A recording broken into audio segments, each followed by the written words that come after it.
When a nation wants to tell the world it's on top, it builds monumental, magnificent, and masculine.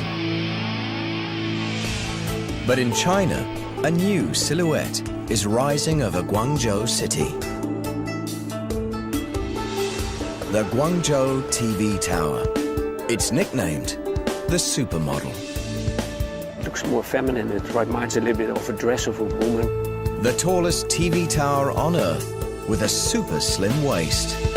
Some called it a blueprint for disaster. Some experts argue, say it's dangerous. They will collapse. But others have the courage to see it through. It was like now or never, so we just had to go for it.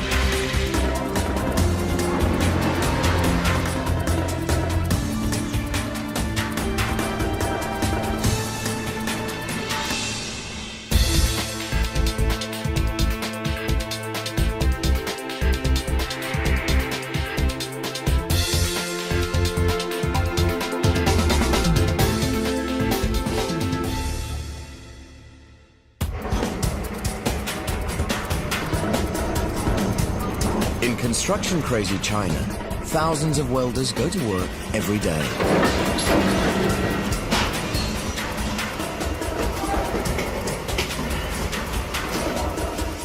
These welders have a uniquely risky job. Just getting to work is an uphill struggle.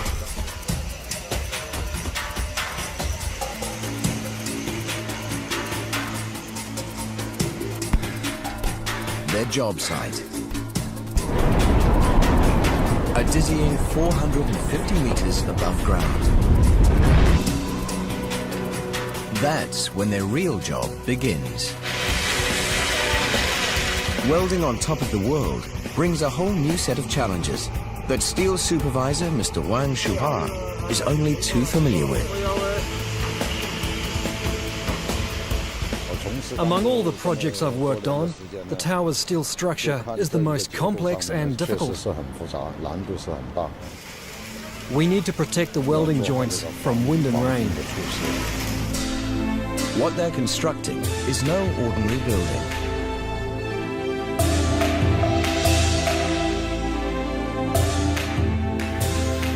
The Guangzhou TV Tower. When it's finished, it will be the world's tallest TV tower and one of the tallest buildings in China. But it isn't the extraordinary height that keeps the construction team awake at night.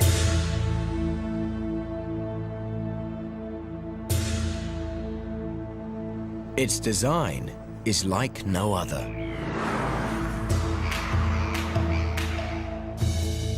It has a concrete core that rises to 450 meters.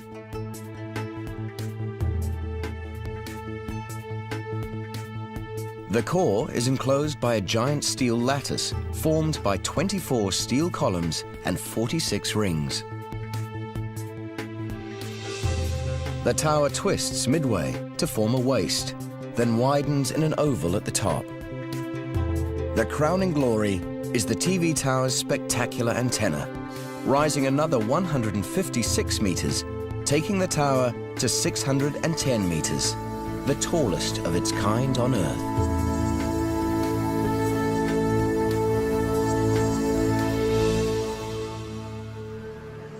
Its shape is so unique, it isn't covered by any conventional building code. They're boldly going where no builders have ever gone before. But that didn't stop architect Mark Hemmel, project manager Vincent Lam, and engineer Jackie Yao from taking up this crazy challenge just 4 years ago.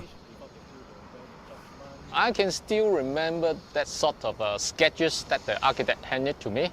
When I start to thought, wow, it's nice cartoons. And then how we are going to work on it. You're doing a project that that is of a scale, of a size, and of a complexity that nobody else has done before. One day, a crazy architect, he make a dream. The engineer is trying to make that dream to be realistic. 4 years on, and they're turning Mark's dream into concrete and steel. I think it's very nice like this, the fact that it's quite an open structure now, so you have a view still through over the whole city.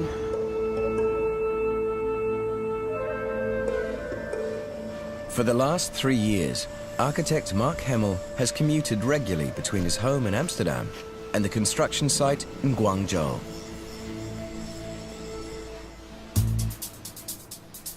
He's just one half of IBA, the architectural firm that conceived this design. The other half is Barbara Koot, Mark's partner in work and in life.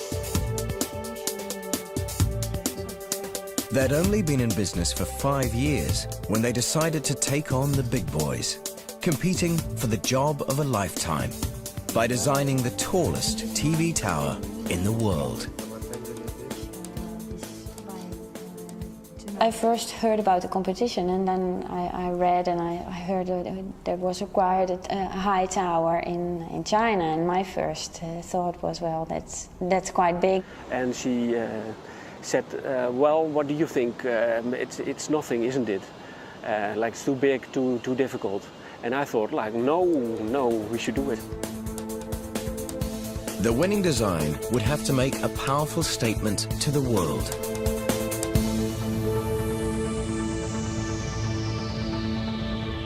Situated in the southeastern province of Guangdong, Guangzhou is the third largest city in China, and it's the center of Chinese manufacturing.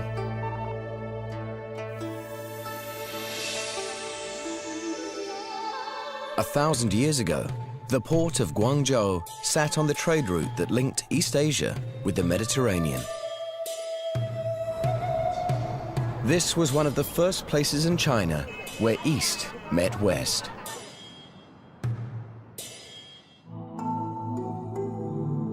Today, Guangzhou has the economic might of a modern megacity, but has yet to reclaim its former glory.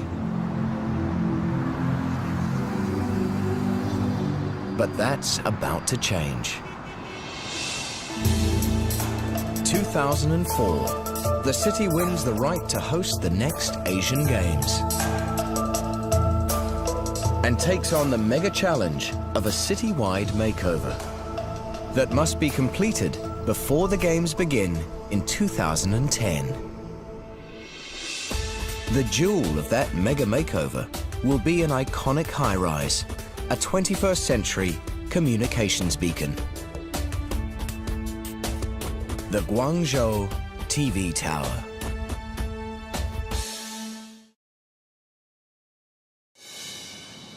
Two years out from the Games, the outer structure is almost complete.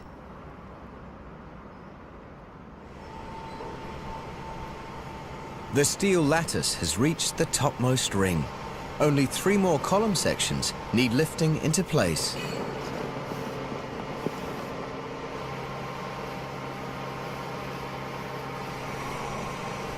Each section is 11 meters long and weighs 25 tons, like lifting 10 full-size pickup trucks.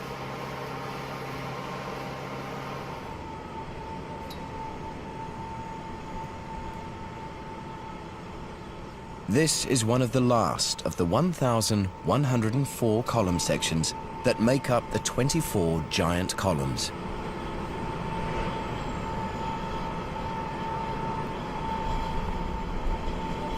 Positioning those columns is the most critical part of this job. Each column must be aligned correctly. Inside the column, worker Liu Chao fastens the brackets into place. There's no room for error. Even a few millimeters off, and the whole tower could morph out of shape.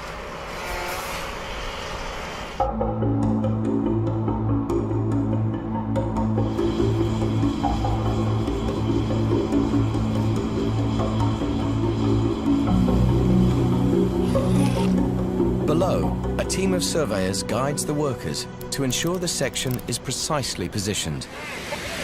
Burn inside. Burn it right now. Then the smoky part of Yu Chao's day begins as he welds the two sections together. When I first went inside a column, I was a bit scared, but after a while, I've got used to it. With the welding complete, Yu Chao makes his escape.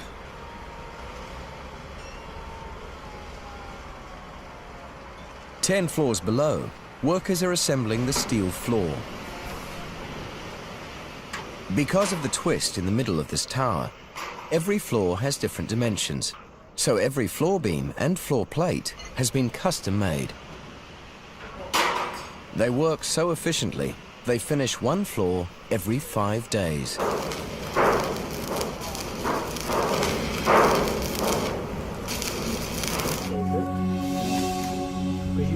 Five years ago, when the architects were competing for this job, the odds were stacked against a small firm like Mark & Barbara's.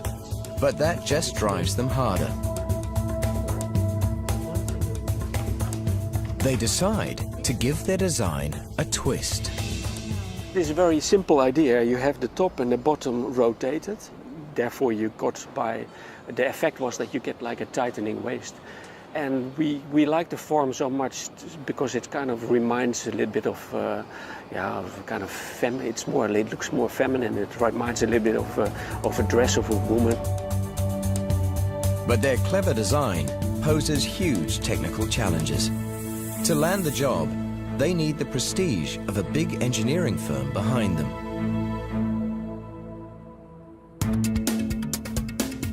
A friend introduces them to engineer Joop Paul, who works in Amsterdam for Arup, one of the biggest engineering companies in the world. It's like if you're not big, then you have to be clever. So we immediately asked as much help as we could. When I saw the model, I thought, wow, this is really cool. Yeah, this could be a real winner. But for this competition, it isn't just the technical details they have to master. They need to engage a Chinese audience to make something that will win over the people of Guangzhou.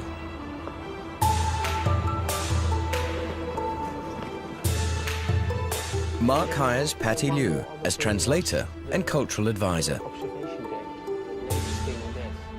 Tapping into the Chinese love of storytelling, she suggests writing a modern legend inspired by the tower itself.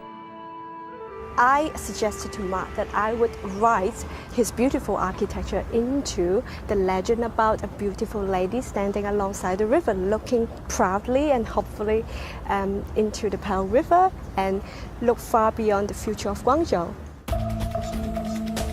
Armed with the legend of the Lady of the River, the team works day and night. It's especially hard on Barbara, who is pregnant with her second child. When I'm focused, I'm not worried about anything else. I was just focused on the tower, focused on that we had this amazing chance and that we should go for it.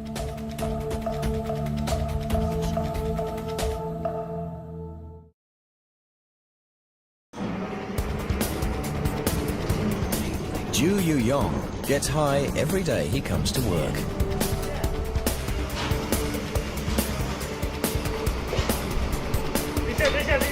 He climbs a 50-meter ladder, an exhausting 15-minute journey, to the cab of the Favel Favco M900D tower crane.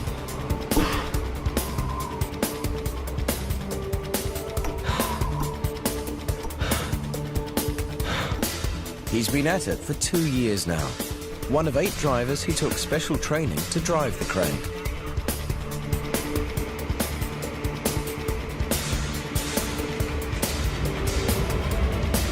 After decades of working with ordinary cranes, he's reached Cloud 9. It was my first time to climb so high, and on a crane so good. I was really proud. It's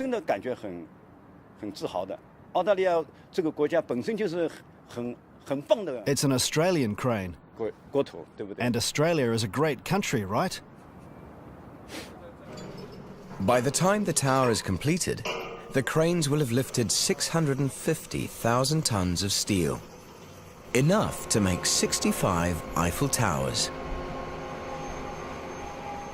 This mega machine can lift 64 tons, making this 1-ton floor beam a mere toothpick. It can take it all the way to the top in just 15 minutes.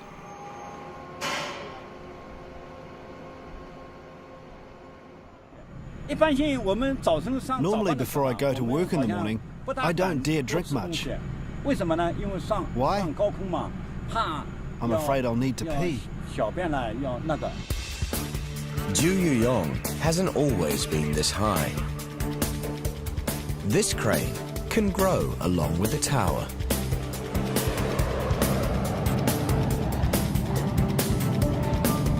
Powerful hydraulic jacks have pushed the 280-ton crane skyward, 4 floors at a time.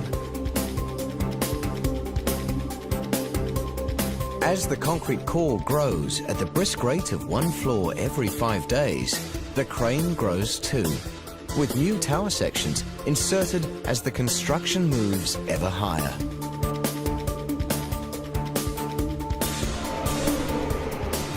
Yuyong is now working 500 meters up. But height doesn't faze this crane-driving veteran. The higher the workplace, the fresher the air. In contrast, working on the construction site on the ground could be annoying. He certainly has a room with a view. And when complete, this tower will offer the best vistas of Guangzhou City and become an attraction in its own right. 2004, and world-famous firms are competing for the contract to build Guangzhou's new icon.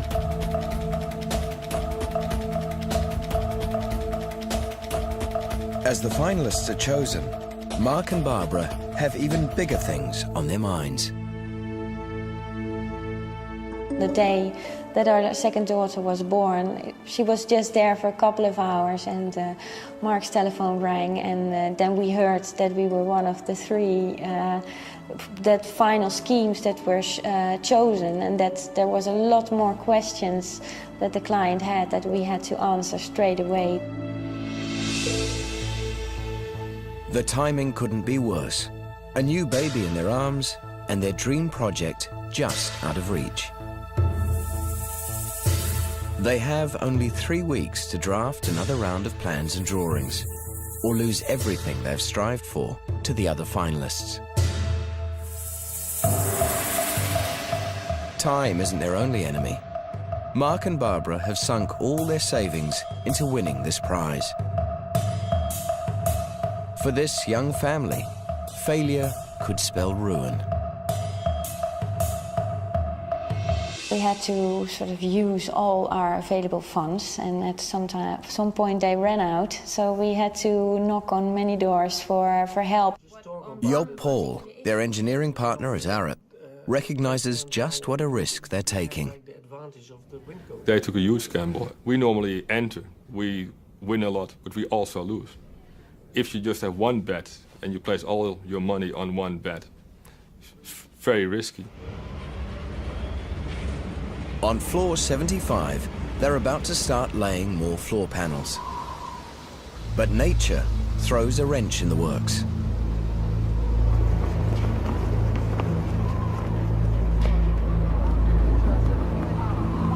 Steel supervisor Mr. Wang must decide if it's too windy to risk laying steel at this height.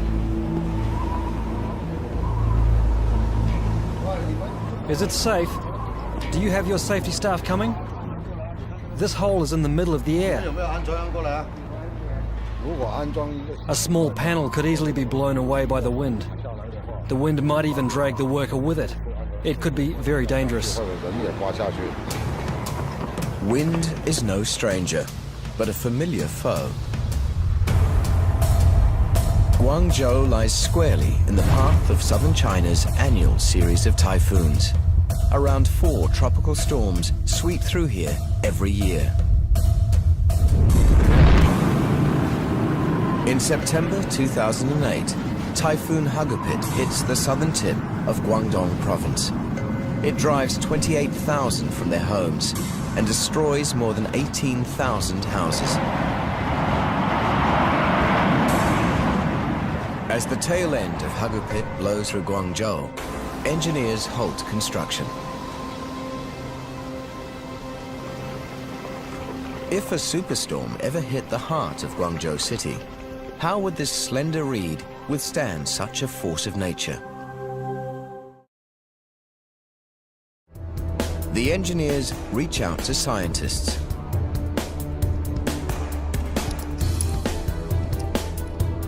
Professor Julia Dong of Tongji University in Shanghai is in charge of testing how the tower would fare under extreme winds. The tests are more complex than for any normal high-rise. It's a unique asymmetrical shape, so it has an extremely complex wind environment.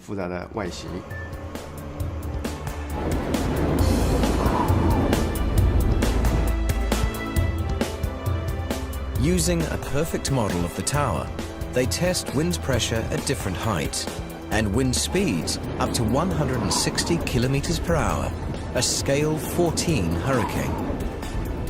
The results reveal the most vulnerable part of the building is the antenna. It will need strengthening.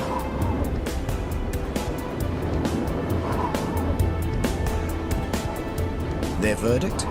The tower should stand up to nature's worst winds. I think the current building is safe enough. Even if we have a once-in-a-100-years typhoon, the building can stand up to it.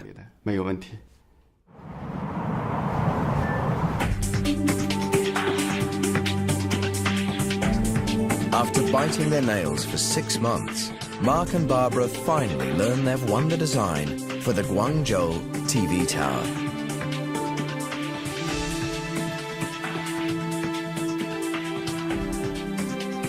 Arup in the Netherlands joins forces with the Arup officers in Shenzhen and Hong Kong. And the team that must breathe life into blueprints is born. Everyone agrees the tower's thin waist clinched the competition. Now they must decide just how thin they can go without blowing the budget. The thinner you make the waist, the weaker the building becomes. Every meter they narrow the design will add 2,000 to 4,000 tons of steel reinforcing. They have to pin down the basic stats, the supermodel's dimensions. They generate a computerized model that lets them build virtual towers. They experiment with the number of rings, the number of columns, and the size of the waist. They discover that reducing the number of columns from 36 to 24 gives the supermodel the perfect dimensions. But the next problem is even 2,000 joints, and they would be all totally different, and well, that would be very pricey. Their solution: standardize the shape of the joint connection. Though each node is still one of a kind, they'll be easier to mass produce. It's almost mass customization, yeah? To top, more complex and costly. The tower is held together by joint connections or nodes. They take a whole lot of steel, and in Mark's design, every one of them is different. So that meant that all the joints would have been different. It would be about But all off, the client adds a challenge: a revolving restaurant. We have an elliptical concept, basically, an elliptical building, so it is impossible to make that rotate. Their solution: design a circular restaurant that rotates around the concrete core.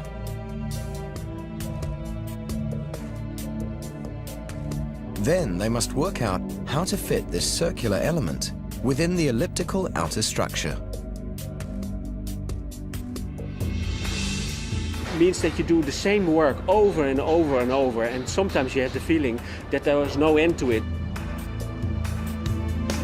Finally, both the architects and engineers agree they have a tower that can be built. But convincing the Guangzhou Construction Company is a different story. Arup takes the unusual step of commissioning a computer animation to prove this unique design can actually be built.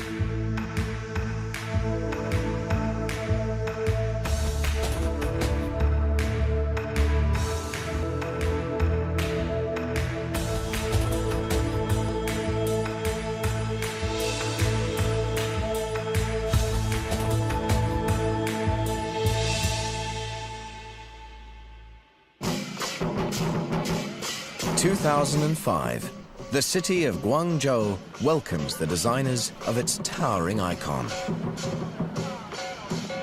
In November, they lay the cornerstone, and the Guangzhou TV Tower is on its way.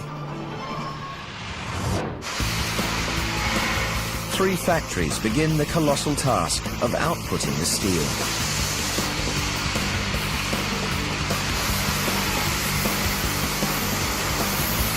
Steel is the backbone of this hybrid building. 650,000 tons of it will be precisely shaped into every element that makes up the mega tower. Technicians extensively test the steel to measure how it stretches, bends, and withstands force. To save time and labor on the construction site, most of the welding is done at the factory. They test every weld for defects using ultrasound. Every element is pre-assembled to exacting specifications, because on site, everything must fit together seamlessly.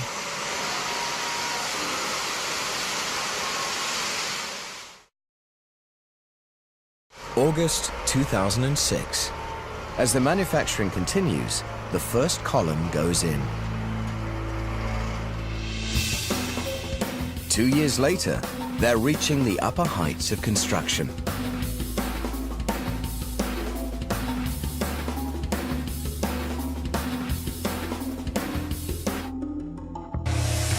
After they complete each ring, they fill the columns with concrete. Concrete-filled columns are almost as strong as solid steel, but cost much less.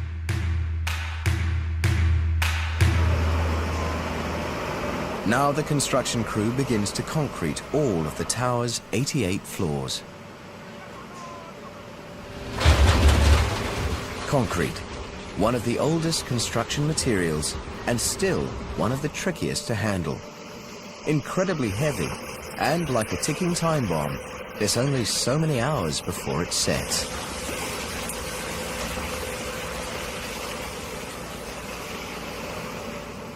But no problem for this machine. This concrete pump is state-of-the-art. It can pump concrete to the top of the tower at 30 meters per second. That's nearly 110 kilometers an hour.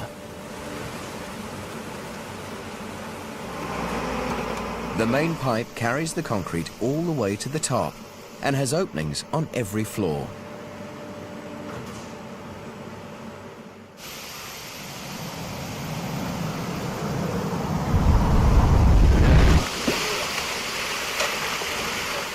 On the 77th floor, they're ready to roll. They start with their longest boom, so they can reach the places farthest from the core. This concrete is especially designed for pumping into high-rise structures. It's called self-compacting concrete, or SCC. It flows and spreads easily and settles into place by means of its own weight. It's ideal for penetrating small spaces.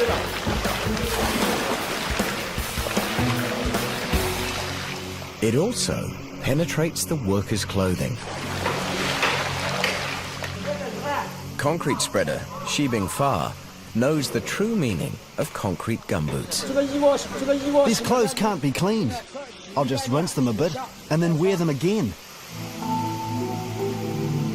From the laying of the foundations to the finishing of floors, Mark is never far from the action. He visits Guangzhou once a month to monitor progress. It basically feels a little bit like as if it is our baby, and therefore we have to care for it and we see it grow up. Back in Amsterdam, Barbara looks after the office and the family. She provides timely backup for Mark when he's on site. At the end of Mark's day, he can ask the Amsterdam team to turn around plans during the night, so they're ready for him in the morning.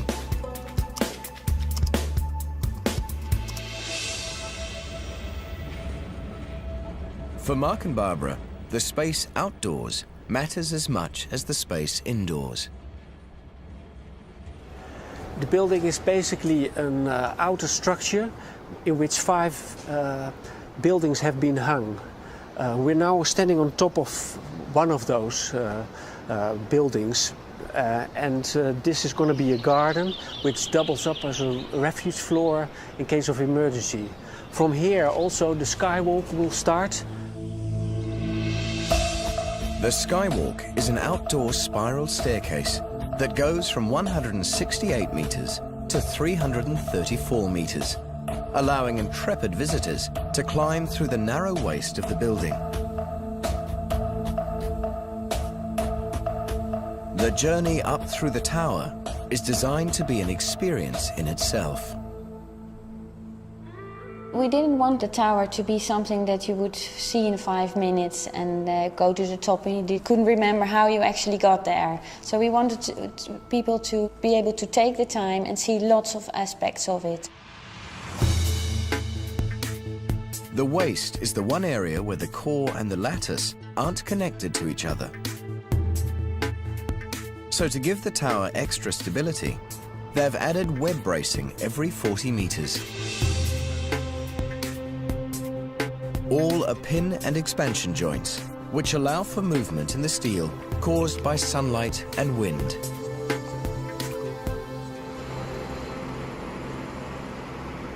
Down below, the Favel Favco M440D crane delivers another shipment of skywalk pieces.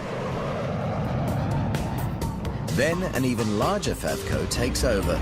The M900D delivers them into the body of the tower.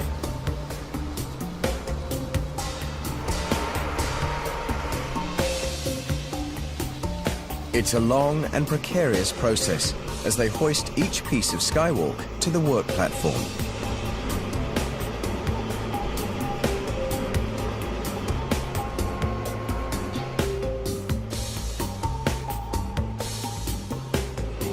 Inside the tower, avoiding collisions with the web bracing is like threading a needle.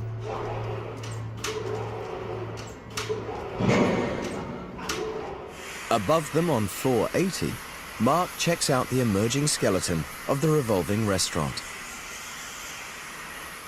A restaurant 400 meters high poses challenges not just for the designer, but also for the chef. In stormy weather, the tower might sway as much as 1.5 meters each way.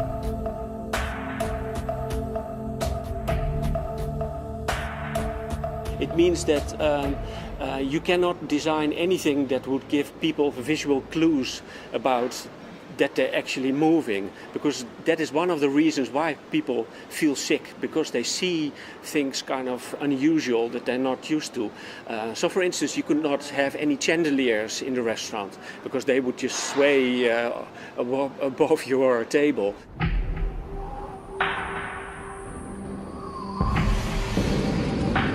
Same thing works also for a chef. He has to take into account that he cannot serve a plate with soup, because the soup would just disappear out of your plate while you're trying to eat it. But queasy diners are a minor problem compared to what's weighing on everyone. How the slender tower will stand up to a real upset.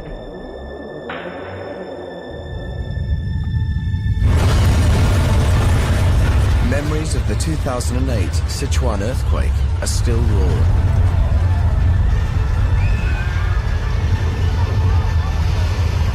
Although Guangzhou is not in an earthquake hotspot, experts predict it might suffer a level 6 quake in the next 2 decades.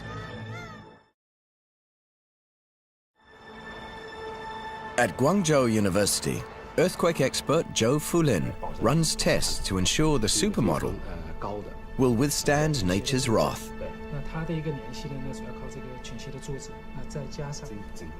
More than the occupants' lives are at stake. In an emergency, the tower itself will broadcast messages to millions.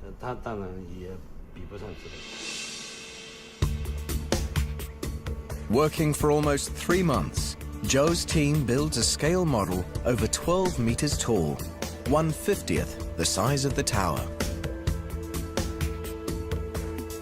They subject the model to an earthquake with a seismic intensity of 7.8.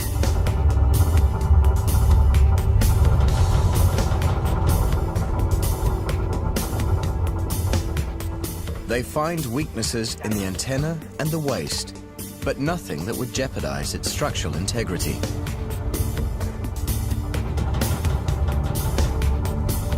So the earthquake problem, I can say, no problem. If very strong earthquake, with double earthquake, no problem. To stabilize the weak points and reduce swaying, the scientists recommend a big addition: dampers. Tuned mass dampers, or TMDs, feature in many ultra-tall buildings. They're often giant concrete blocks or steel pendulums that move in the opposite direction to minimize the whiplash caused by winds or quakes. TMDs are costly and take up lots of room. But engineers have come up with a unique solution that saves money and space. 2 giant water tanks, 600 tons each, that double as reserve tanks in case of fire. Housed above the restaurant on floors 84 and 85, the tanks sit on rollers, so if the tower starts to sway one way, they'll move the other.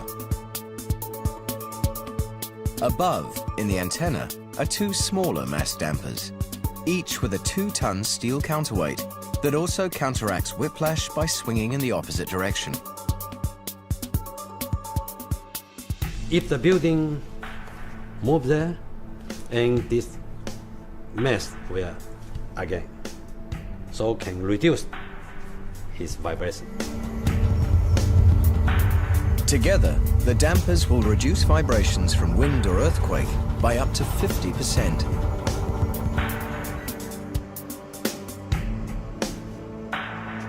These dampers are linked to a computerized building health monitoring system, a new model for high-rise construction worldwide.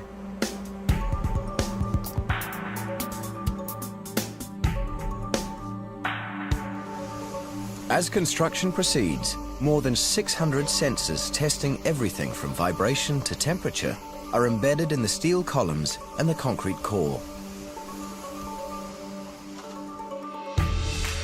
The sensors make this the most scrutinized high-rise in the world. They'll not only safeguard this tower, but furnish valuable data for building the super towers of tomorrow.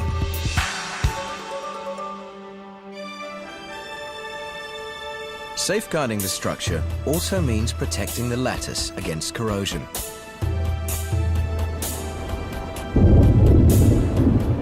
It's a top priority for steel supervisor Mr. Wang Shua. The paint job for the steel lattice on the Guangzhou TV tower has some strict requirements. It's more or less similar to a paint job in the shipbuilding industry. Most of the painting has been done at the factory, but every joint on the steel lattice must be finished on-site. First, each weld is sandblasted to remove any rust. Next, a protective coating of aluminium, the same kind used on bridges. Then 3 coats of paint go on every joint. Shifting to the next column at 450 meters above ground takes nerves of steel. One decision remains up in the air: the final color.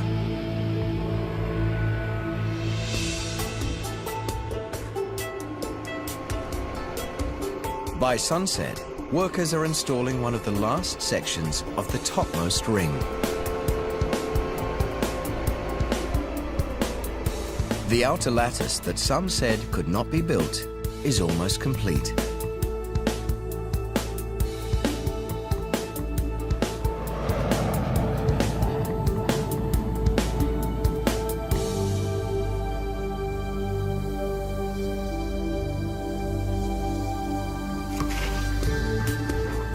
The day shift can relax. But this evening, work goes on. High winds have set back construction. Evenings are calmer, and the night shift races to catch up.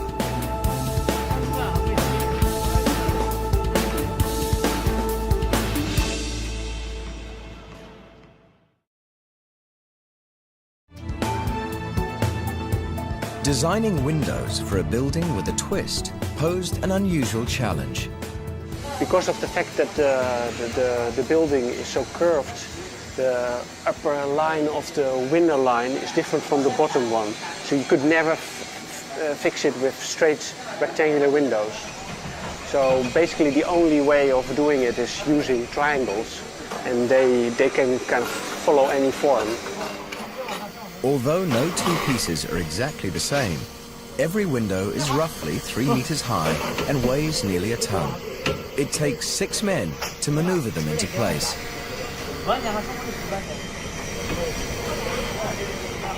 Cut to precise specs at the factory, the windows slot together like a giant set of shark's teeth.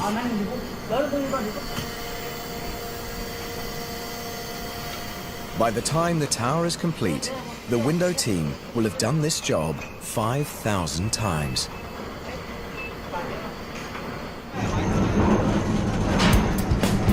Throughout construction, the only way up and down the tower is in the makeshift lifts.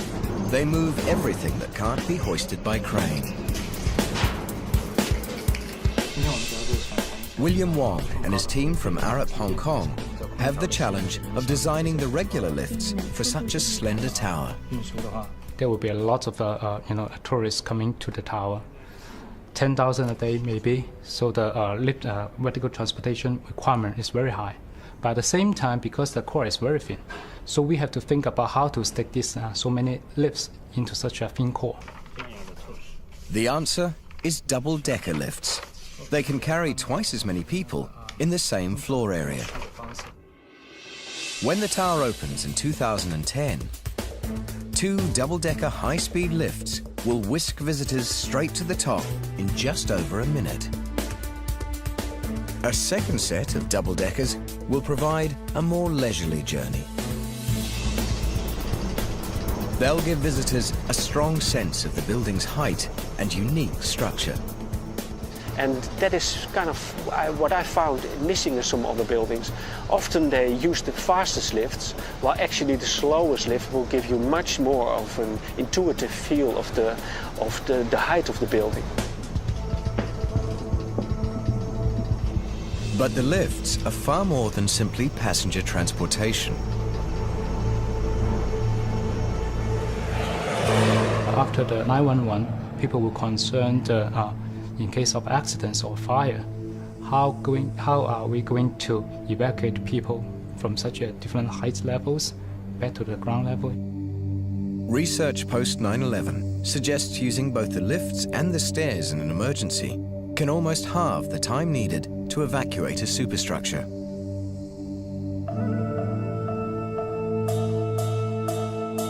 In the Guangzhou TV tower, visitors can use the fire-protected stairways to escape the building.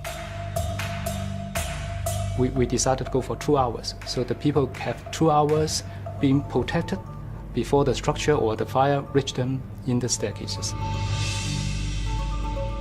But those fortunate enough to access the lifts have a faster escape route.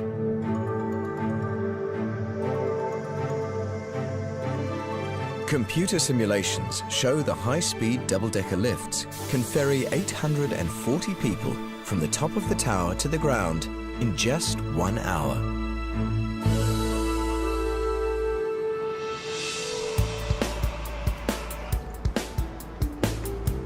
The first tourist has yet to step inside. But already painting begins on the concrete core, and the outer lattice is nearly complete. Finally, the end is in sight. For Mark Hemmel and Barbara Coote, designing the Guangzhou TV tower has changed their lives. I think it is a once-in-a-lifetime opportunity. You don't get such a chance. You can't dream of that you would ever have a chance like this to be able to make such a building that will probably play an important role for the city. Or maybe even for the whole of China. I would do it again because I'm just I'm not afraid to go into the deep, if you like. So I would do it again, but I would be frightened. But I would do it again. Yes. When the Guangzhou TV tower is finally complete, it will not only be the world's tallest TV tower, it will boast the world's highest Ferris wheel.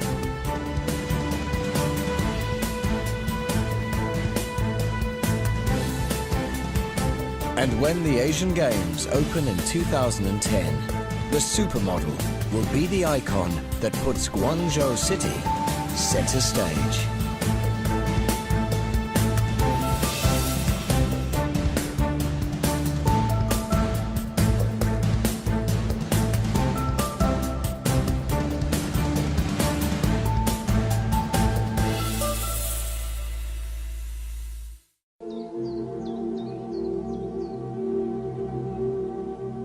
The ancient Indians of Peru were a highly advanced civilization who lived thousands of years ago in the jungle of South America. Their traditions speak of visiting spaceman. At their reservations are the amazing Nazca lines, which are etched into the earth and which are acknowledged as being aircraft runways and landing sites. Artifacts of great age have been found which closely resemble aircraft of today.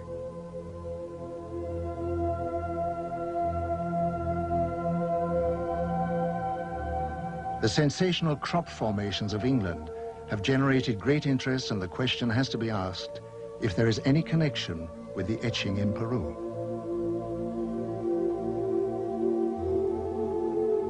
Ich kenne die Hopi-Indianer sehr gut. Sie leben heute in Arizona. Aber ihre alte Geschichte. I know the Hopi Indians very well. Today they live in Arizona. But their old traditions say that many, many thousands of years ago their home was in South America. And that at that time they were descended upon by extraterrestrial visitors called Kachinas. These Kachinas also saved the Hopi Indians when their continent threatened to sink. These heavenly beings, the Kachinas, were the teachers of the Hopi. And even today, the Hopi Indians make figures of the Kachinas for the younger generations, so that no one should forget the visit of their original teachers from outer space. And even today, the Hopi are convinced that one day the Kachinas will come again. In this connection, it's interesting that a short time ago I showed White Bear, one of the oldest members of the Hopi, pictures of the Maya cities Tikal and Palenque. He was beside himself with excitement and said, "We understand that. Our ancestors built that under the guidance of the Kachinas."